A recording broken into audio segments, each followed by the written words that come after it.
Tuhan bersamamu. Inilah Injil suci menurut Matius.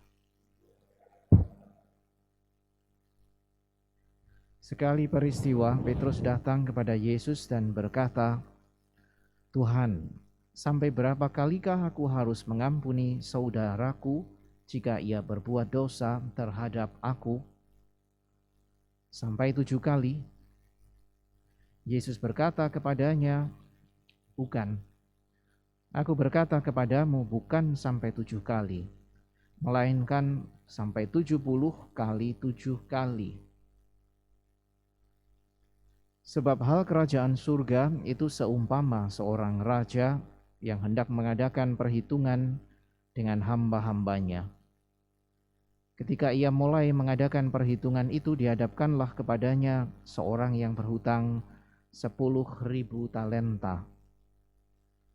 Tetapi karena orang itu tidak mampu melunasi hutangnya, raja itu memerintahkan supaya ia dijual beserta anak, istri, dan segala miliknya untuk membayar hutangnya.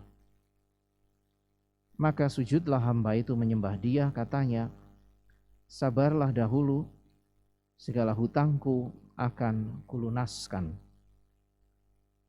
Lalu tergeraklah hati raja itu oleh belas kasihan akan hamba itu, sehingga ia membebaskannya dan menghapuskan hutangnya. Tetapi ketika hamba itu keluar, ia bertemu dengan seorang hamba lain yang berhutang 100 dinar kepadanya. Ia menangkap dan mencekik kawannya itu, katanya, 'Bayar hutangmu.'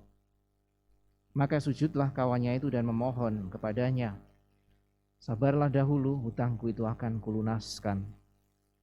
Tetapi ia menolak dan menyerahkan kawanannya itu ke dalam penjara sampai dilunaskan segala hutang itu. Melihat itu kawan-kawannya yang lain sangat sedih, lalu menyampaikan segala yang terjadi kepada tuan mereka.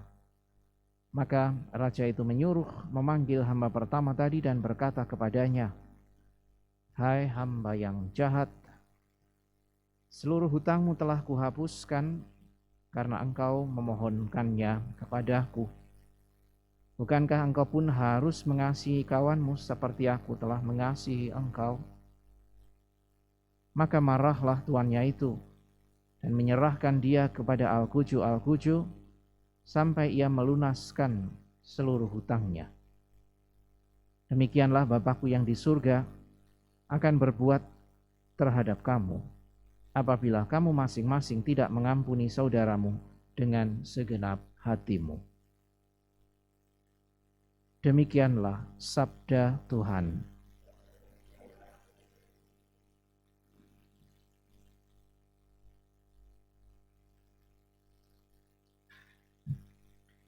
Saudara sekalian yang terkasih, mungkin kita bertanya, 1 talenta itu seberapa banyak?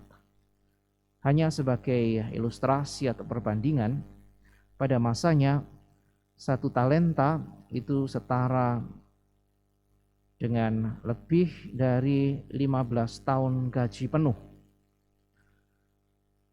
Maka kalau seorang berhutang 10.000 talenta, itu artinya dia memiliki hutang sebesar, kalikan saja, 15 tahun kali 10.000. Itulah besar hutang sang hamba pertama tadi. Dengan kata lain, 15.000 tahun gaji penuh. Sementara 1 dinar itu adalah upah pada masanya 1 hari. Maka 100 dinar itu hanyalah 100 hari upah. Itulah hutang yang dimiliki hamba kedua kepada temannya, hamba yang pertama tadi.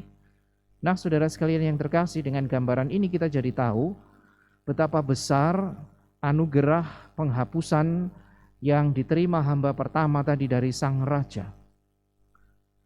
Karena hutang sebesar itu tidak akan pernah ia bisa bayar, juga kalau ia menjual segala miliknya, bahkan tadi dikatakan anak dan istrinya. Dengan kata lain, penghapusan hutang oleh raja itu sebagai bentuk pengampunan adalah sebuah anugerah cuma-cuma yang ia terima karena ia memohonkan itu kepada sang raja, dan karena belas kasihnya sang raja itu mengabulkannya. Anugerah yang sebesar itu ternyata tidak menggerakkan hatinya untuk menghapus hanya hutang 100 dinar dari kawannya kepadanya.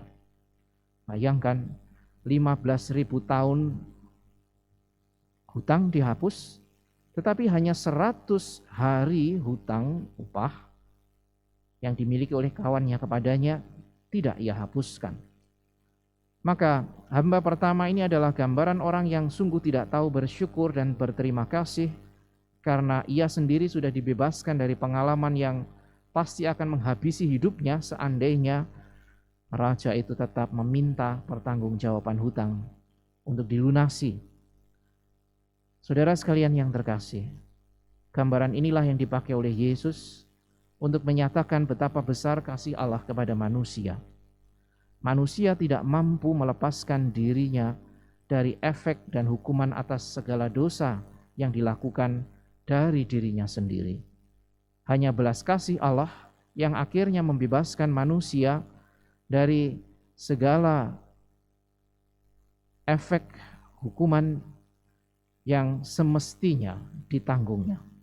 Tetapi Allah mengambil hukuman itu dan memberikan Yesus sebagai tebusan bagi seluruh hutang itu, sehingga lalu manusia bisa kembali dalam relasi yang baik dengan Allah. Pembebasan sebesar itulah yang dijadikan oleh Yesus sebagai ajakan untuk juga berani mengampuni. Sebagaimana setiap manusia yang memohon ampun kepada Allah dan Allah akan memberikan pengampunan itu, demikianlah manusia diajak untuk juga berani mengembangkan sikap kasih, bukan atas kemampuan dari dirinya sendiri, tetapi atas pengalaman bahwa dirinya sudah terlebih dahulu dikasihi oleh Allah. Kesulitan untuk mengampuni pertama-tama adalah kesulitan untuk menerima belas kasih Allah. Apapun yang sudah kita terima dari Allah adalah gerak kasih Allah kepada kita, dan itulah yang menjadi dasar kita untuk bersikap yang sama kepada orang lain.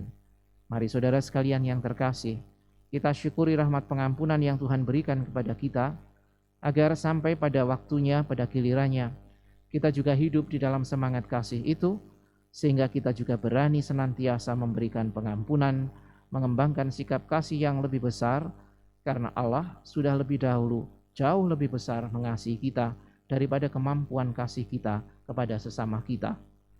Gerak kasih Allah inilah yang menjadi motivasi, yang menjadi dasar bagi kita untuk akhirnya hidup di dalam kasih.